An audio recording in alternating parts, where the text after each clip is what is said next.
France des insurgés de Mitsamidi qui se sont réfugiés à Mayotte est diversement appréciée à Moroni.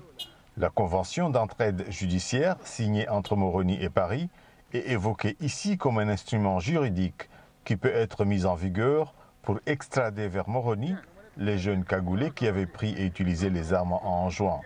Ratifiée en France, la convention ne l'est pas encore aux Comores. Les accords ne sont pas transmis encore à l'Assemblée nationale, donc pas encore ratifiés par la partie comorienne. Que dès lors, les faits dont vous évoquez étant antérieurs à une éventuelle ratification, se basant sur le principe de la non-rétroactivité de la ratification, donc de la loi, je doute fort que ces accords puissent être appliqués.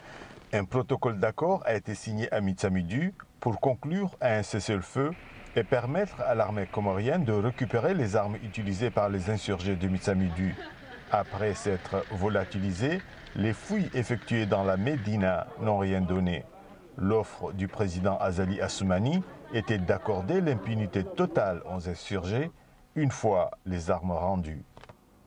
Nous n'allons pas engager aucune procédure judiciaire à l'endroit de ces insurgés et à l'endroit de leurs familles. Parce que ce sont des jeunes désœuvrés qui ont été manipulés sans se rendre compte et qui ont pris les armes pour pouvoir combattre leurs frères.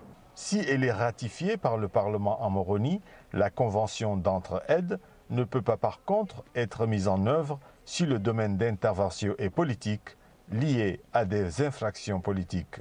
L'entraide judiciaire ne peut pas non plus porter atteinte à la souveraineté, la sécurité d'un des deux pays. Le cas de Mayotte serait un casse-tête pour Moroni.